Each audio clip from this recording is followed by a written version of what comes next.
Gayatri PG college Sanchore के online class में आप सभी विद्यार्थियों का स्वागत है। प्रिय विद्यार्थियों नमस्कार। बीए प्रथम वर्ष राजनीति विज्ञान विषय के अंतर्गत हूँ। आज का हमारा टॉपिक है राज्यपाल की शक्तियाँ।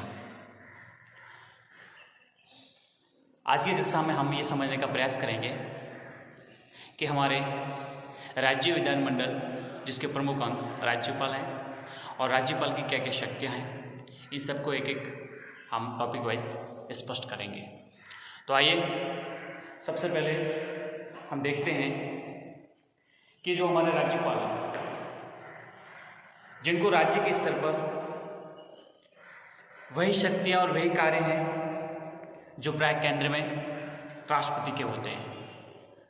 देखिए, मैं एक बार पुनः स्पष्ट करता, हमारे यहाँ पर संसदात्मक शासन व्यवस्था अपनाई है और जो स्थिति केंद्र में राष्ट्रपति की है उसी प्रकार से वही भूमिका राज्य में राज्यपाल की है। ठीक है, पर दोनों में अंतर यह है कि भारत के राष्ट्रपति के पास सैन्य, आपात संबंधी तथा कुछ राजनयिक शक्तियाँ हैं, वो राज्यपाल के पास नहीं है। कहने का तात्पर्य, केंद्र में राष्ट्रपति के पास कुछ अलग से विशेष शक्तियां हैं, जैसे सेना से संबंधित कुछ अन्य आपात उपबंध और राजनयिक कार्य, जो प्राय राज्यपाल के नहीं है। और ज़्यादातर सभी कार्य राष्ट्रपति से मिलते जुलते हैं। अब ये अलग है, क्यों है? इसका कारण ये है कि ये कार्य संविधान ने केंद्र को सौंपे हैं। किसको सौंपे? केंद्र को, वो राज्यों को नहीं सौंपे। तथा इनके अलावा शेष जो भी मामले हैं वो राज्यपाल की शक्तियाँ और राष्ट्रपति के समानांतर ही है। इसलिए हमें समझना है कि जो कार्य केंद्र को सौंपे हैं उसमें राष्ट्रपति की भूमिका बढ़ जाती है, लेकिन इनके अलावा जो भी है पूरा कानूनी प्रक्रिया से संबंधित जो भी शक्तियाँ हैं करीब करीब सब मिलती जुलती हैं। जो हमने राष्ट्रपति की शक्तियों के बारे में पढ़ा था तो उसमें से आप भले सेना से संबंधित संकटकालीन या आपात उपबंध या कुछ राजनयिक शक्तियाँ, इनको आप निकाल दें तो शेष सभी शक्तियाँ हूबहू राष्ट्रपति से मिलती जुलती हैं। ठीक है, तो एक एक करके हम इन सभी शक्तियों को समझेंगे, स्पष्ट करेंगे। देखिए, सबसे पहले शुरुआत करते हैं हम कार्यकारी शक्तियाँ या कार्यपालिका शक्तियाँ। अब देखो, मैंने आपको स्पष्ट किया था कि जिस प्रकार से केंद्र सरकार अर्थात संघ सरकार में जो भी कार्य किए जाते हैं सब राष्ट्रपति को संबोधित करके ही किए जाते हैं, अर्थात जिस प्रकार से संघ की कार्यपालिका शक्तियाँ राष्ट्रपति में निहित होती हैं, उसी प्रकार से आपको यहाँ पे क्या समझना है? आपको यहाँ पे समझना है कि राज्य की कार्यपालिका शक्तियाँ किसमें निहित होती है? राज्यपाल में। अर्थात राज्य की संपूर्ण कार्यपालिका शक्तियाँ किसमें निहित होगी? राज्यपाल में होगी। अब जिन्हें वह यह तो स्वयं या अपने अधीनस्थ पदाधिकारियों के द्वारा संपादित करता है। किसके द्वारा? या तो स्वयं या अपने अधीनस्थ पदाधिकारियों द्वारा संपादित करता है। आर्टिकल 53 में जो आपने राष्ट्रपति के संबंध में पढ़ा था, उसी प्रकार से आपको यहीं पे समझना है कि राज्य की संपूर्ण कार्यपालिका शक्तियाँ राज्यपाल में निहित होती हैं, जिन्हें स्वयं या अपने अधीनस्थ पदाधिकारियों के द्वारा वो संपादित करते हैं। ठीक है, इसलिए आप देखेंगे कि जो भी कार्य किए जाते हैं राज्य सरकार के, सभी प्रांतों सरकार के, या सब इनको इकाई सरकार भी कह सकते हैं क्योंकि ये संघ की इकाई है। तो ये सब किसके नाम से? सभी कार्य राज्यपाल के नाम से ही किए जाते हैं या राज्यपाल के नाम से संबोधित करके ही किए जाते हैं। बात स्पष्ट हुई?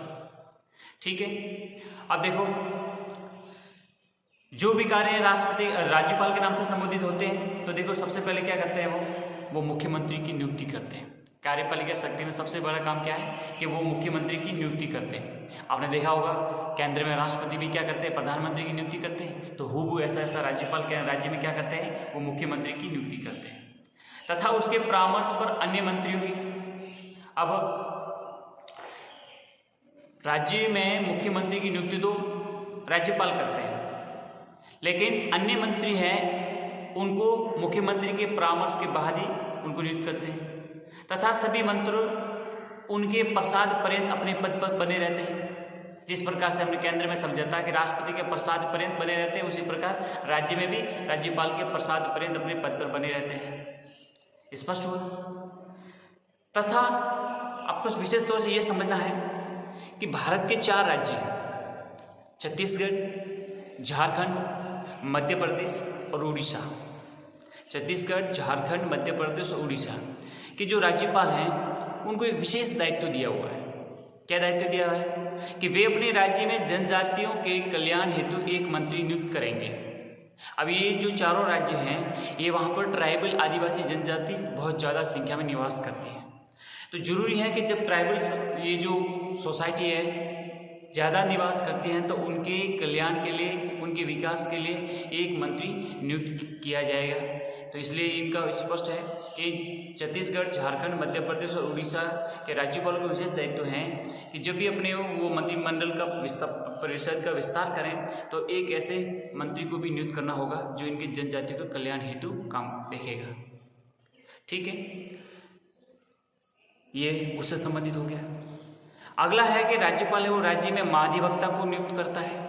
अब देखो, आपने जब हम संघ सरकार पढ़ रहे थे तो आपको पता होगा कि राष्ट्रपति मुख्य न्यायवादी को नियुक्त करते हैं, अटॉर्नी जनरल ऑफ इंडिया।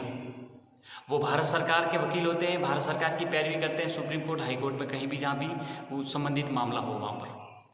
जो भूमिका महान्यायवादी की है उसी प्रकार से राज्य में जो एक प्रकार से महावादी की तरह भूमिका, जो महान्यायवादी की तरह भूमिका निभाते वो होते हैं महाधिवक्ता, जिनको इंग्लिश में कहेंगे एडवोकेट जनरल। तो राज्य में महाधिवक्ता की नियुक्ति कौन करते हैं? राज्यपाल। तथा उसके वेतन निर्धारित करते हैं और महाधिवक्ता राज्यपाल के पश्चात पर्यंत ही अपना पद धारण करता है। ठीक है, स्पष्ट हुआ कि राज्य में महाधिवक्ता की नियुक्ति कौन करेंगे? राज्यपाल करते हैं। ठीक है, दूसरा ये भी समझते हैं हम कि वह मुख्यमंत्री से राज्य के प्रशासन तथा किसी प्रस्तावित विधान के संबंध में जानकारी भी मांग सकता है। जिस प्रकार से हमने देखा था कि राष्ट्रपति वो प्रधानमंत्री से या जो भी किसी भी लोकसभा में या किसी भी प्रस्तावित विधान के संबंध में या कोई भी प्रशासनिक संबंध में वो जानकारी मांग सकता है। उसी प्रकार यहाँ पर भी हुबहू ऐसी इसी प्रकार से व्यवस्था है कि वे मुख्यमंत्री से राज्य के प्रशासन संबंधी या किसी प्रस्तावित विधान के संबंध में वो जानकारी मांग सकता है और मुख्यमंत्री को जानकारी देनी होती है। यही नहीं, अगर किसी विषय पर संबंधित मंत्री ने निर्णय कर लिया है किंतु मंत्रिपरिषद ने उस पर विचार नहीं किया है तो राज्यपाल मुख्यमंत्री से अपेक्षा कर सकता है कि वह उस विषय पर मंत्रिपरिषद के समक्ष विचार के लिए प्रस्तुत करें। बिल्कुल ऐसा एक ऐसा जो जिस प्रकार से केंद्र में है उसी प्रकार से यहाँ पर भी बिल्कुल, क्योंकि बिल्कुल आपको सबसे बड़ी सहूलियत ये मिलती है कि यहाँ पर भी संसदात्मक शासन व्यवस्था है। जब केंद्र और राज्य दोनों स्तर पर एक ही जो शासन व्यवस्था का ढांचा है तो स्वाभाविक है कि जो प्रक्रिया है वो ऐसी होगी। तो हम समझ सकते हैं कि कार्यपालिका शक्तियों के संबंध में सिर्फ नाम का फेर है, राष्ट्रपति जगह राज्यपाल है, मुख्यमंत्री प्रधानमंत्री की जगह मुख्यमंत्री है। ठीक है, इसके अलावा जो भी सब कुछ काम है, न्यायिक है, प्रशासनिक है, नियुक्ति संबंध में है, सब कुछ काम वो उसी प्रकार से है। तो इसलिए अगर आपने राष्ट्रपति प्रधानमंत्री के संबंध में अच्छे ढंग से पढ़ा है तो राज्यपाल अच्छे ढंग से आपको व्यवस्थित तरीके से समझ में आ सकता है। ठीक है, आपको अच्छे ढंग से समझना है कि दोनों ही संसदात्मक शासन व्यवस्था के ही मॉडल हैं केंद्र और राज्य में, तो प्राय उनकी शक्तियाँ वही रहेगी जिस प्रकार से एक दूसरे में व्यवस्था में है। ठीक है, इस प्रकार से स्पष्ट करते हैं। अगला हम देखेंगे राज्यपाल की विधायी शक्तियाँ अर्थात लेजिस्लेटिव पावर्स क्या क्या है राज्यपाल की। तो आइए देखिए, पहला कार्य है कि यदि राज्य का विधानमंडल द्विसदनीय है, कहने का तात्पर्य राज्य के विधानमंडल वो 2 सदनीय है अर्थात 2 सदन है। 2 सदन कौन कौन से होते हैं? एक होता है विधान परिषद, दूसरा होता है विधानसभा। ठीक है, भारत के कुछ राज्यों में द्विसदनीय व्यवस्था भी है, जैसे आप देखें उत्तर प्रदेश है, बिहार है, महाराष्ट्र है, आंध्र प्रदेश है, तेलंगाना है। ऐसे राज्य हैं जहाँ पे ये व्यवस्था द्विसदनीय है। तो राज्यपाल विधान परिषद के लिए उसके कुल सदस्यों के 1/6 भाग को मनोनीत कर सकता है। अब देखिए, जो विधान परिषद होती है उसका जो सृजन होता है, उसका जो गठन होता है, उसमें प्रक्रिया ये है कि उस विधानसभा की जो कुल सदस्य संख्या है उसके 1/6 भाग 1/6 भाग के सदस्यों को मनोनीत कौन करता है? राज्यपाल करेंगे। मैं बात कर रहा हूँ कि अगर किसी राज्य में जो विधानमंडल है वो द्विसदनीय है, अर्थात उसके 2 सदन हैं, ठीक है, तो अगर विधान परिषद द्विसदनीय, विधानमंडल द्विसदनीय है तो एक होगा विधान परिषद और दूसरा होगा विधानसभा। भारत के ज़्यादातर राज्यों में विधानसभा एक ही है, एक सदनीय है, लेकिन जैसे मैंने आपको एग्जाम्पल बताया कि कुछ राज्यों में इस प्रकार की द्विसदनीय व्यवस्था है। तो अब जो विधान परिषद होता है उसके गठन का प्रोसीजर ये है कि उसके 1/6 सदस्यों को राज्यपाल मनोनीत करते हैं। और ये कैसे करते हैं? ये सदस्य ऐसे व्यक्ति होंगे जो साहित्य, विज्ञान, कला, सहकारी आंदोलन, समाज सेवा से संबंधित या इनमें कोई जुड़े हुए किसी विषयों से विशेष ज्ञान या व्यवहारिक अनुभव है, ऐसे सदस्यों को विधान परिषद में मनोनीत किया जाता है। आप देखेंगे कि करीब करीब ये जो विधान परिषद है हमारे राज्यसभा से मिलता जुलता है। जिस प्रकार से राष्ट्रपति राज्यसभा में 12 सदस्यों को मनोनीत करते हैं, उसी प्रकार से राज्यपाल हैं वो राज्यपाल विधान परिषद में अपने कुल सदस्य संख्या के 1/6 भाग के सदस्यों को क्या करते हैं? मनोनीत करते हैं। और वो सदस्य कैसे होंगे? जो साहित्य है, विज्ञान है, कला है, सहकारी आंदोलन है या समाज सेवा, इनसे जुड़े विषयों से संबंधित अपना विशेष ज्ञान हो या व्यवहारिक अनुभव वाले जो व्यक्ति हो उनको इसमें मनोनीत करते हैं। बात समझ में आ गई? तो ये है राज्यपाल की, जहाँ पर द्विसदनीय है वहाँ पर, कहाँ पर? जहाँ पर द्विसदनीय है वहाँ पर राज्यपाल की यह भूमिका बढ़ जाती है। लेकिन जैसे राजस्थान है, गुजरात है, हरियाणा है, पंजाब है, जहाँ पे एक सदनीय है, जहाँ केवल विधानसभा ही है, तो वहाँ पर ये इस प्रकार का उनका ये विधान परिषद से संबंधित काम नहीं होता है। पर यदि राज्यपाल को प्रतीत होता है कि उस राज्य की विधानसभा में आंग्ल भारतीय समुदाय का प्रतिनिधि आवश्यक है किंतु पर्याप्त नहीं है, तो वह एक ऐसे सदस्य को भी विधानसभा में मनोनीत कर सकता है। अब देखो, विधानसभा तो भारत के प्रत्येक राज्य में है, ये तो आप सभी को पता है। विधान परिषद नहीं है लेकिन विधानसभा तो जरूर है, क्योंकि इसके बिना तो विधानमंडल ही नहीं बनता है, ठीक है। तो आप देखेंगे जिस प्रकार से हमने संसद की बात की थी, तो संसद किनसे मिलकर बनती है? तो लोकसभा, राज्यसभा और राष्ट्रपति। इसी प्रकार राज्य का जो विधानमंडल होता है वो भी किनसे मिलकर बनता है? विधान परिषद और विधानसभा और राज्यपाल, इन तीनों से मिलकर राज्य का विधानमंडल बनता है। अब मैं आपको स्पष्ट यहाँ पे कह रहा हूँ कि भारत के प्रत्येक राज्य में विधान परिषद नहीं है, इसलिए जो विधानमंडल होगा वो फिर किससे मिलकर बनेगा? विधानसभा और राज्यपाल। इस प्रकार से तो केंद्र का जो है वो विधानमंडल, इसमें ये उपरोक्त तीनों बताए, उसी पर जिस प्रकार से हमारे केंद्र में संसद में है, ठीक है। तो देखो, बात अगर राज्य की विधानसभा का है तो उसमें भी हमारे राज्यपाल को ये शक्ति है, राज्यपाल के से पावर है कि वो उसको ये प्रतीत होता है, उसको आभास हो कि इस राज्य की विधानसभा में एंग्लो इंडियन समुदाय का प्रतिनिधित्व तो जरूरी है लेकिन कोई है नहीं, तो इसके लिए वो किसी एक सदस्य को विधानसभा में मनोनीत कर सकते हैं। ये उनकी अपनी एक शक्ति है, ठीक है। बात स्पष्ट होगी। पहले मैंने बताया विधान परिषद का जो द्विसदनीय विधानमंडल है, तो एक सदनीय है जहाँ पर केवल विधानसभा ही है, तो वहाँ पर क्या होगा? राज्यपाल किसी एक एंग्लो इंडियन को मनोनीत कर सकता है। ये हो गया। तीसरा है कि वह राज्य के विधानमंडल के दोनों सदनों के अधिवेशन के लिए आहूत कर सकता है और सत्रावसान भी कर सकता है और विधानसभा का विघटन करने की शक्ति भी रखता है। देखो, मैंने आपको 3 बातें स्पष्ट बताई है। अब हम सभी को पता है कि राजस्थान में जिस प्रकार से सत्ता का जो खेल खेला जा रहा है, सत्ता का जो असंतुलन बन रहा है, आप सभी वाकिफ हैं, सब देख भी रहे हैं। वर्तमान दौर की बात कर रहा हूँ मैं, अभी हाल ही की जो घटनाक्रम हो रहा है अपने राज्य की सरकार, कांग्रेस सरकार का, तो आप देखेंगे उसमें कि अभी जो लेटेस्ट ये चल रहा है कि राज्य सरकार है वो राज्यपाल से मिलकर जल्दी से जल्दी एक सत्र बुलाने के लिए एकजुट हैं। वो चाहते हैं कि जल्दी से जल्दी विधानसभा का सत्र बुलाया जाए। तो मैं आपको समझ लेना चाहिए कि राज्यपाल के पास क्या शक्तियाँ होती हैं। कि देखो, मैंने स्पष्ट क्या किया कि राज्यपाल होते हैं वो विधानमंडल के सदनों का अधिवेशन के लिए वो आहूत कर सकते हैं, अर्थात कब सत्र बुलाना है और कब सत्र समाप्त करना है। सत्र को बुलाना अब राज्य सरकार है, विधानसभा के और मुख्यमंत्री मंत्रिपरिषद कार्यपालिका है, ये राज्यपाल को कहेंगे कि अब बुलाइए, लेकिन बुलाने का अधिकार किसका है, अनुमति देने का अधिकार किसका है, राज्यपाल का है। तो यही ध्यान रखना, स्पष्ट तौर पर बिल्कुल वही स्ट्रक्चर है जो केंद्र का है, वो यहाँ पर राज्य में है। केंद्र में सत्र बुलाना, आहूत करना या सत्रावसान करना या सत्रों को समाप्त करना, ये शक्ति राष्ट्रपति के पास है।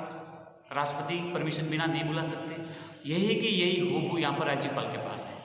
राज्यपाल ही अनुमति दे सकते हैं कि हाँ अब आप विधानसभा का सत्र बुलाइए, ठीक है, और कब इस सत्रों को समाप्त करना है, ठीक है।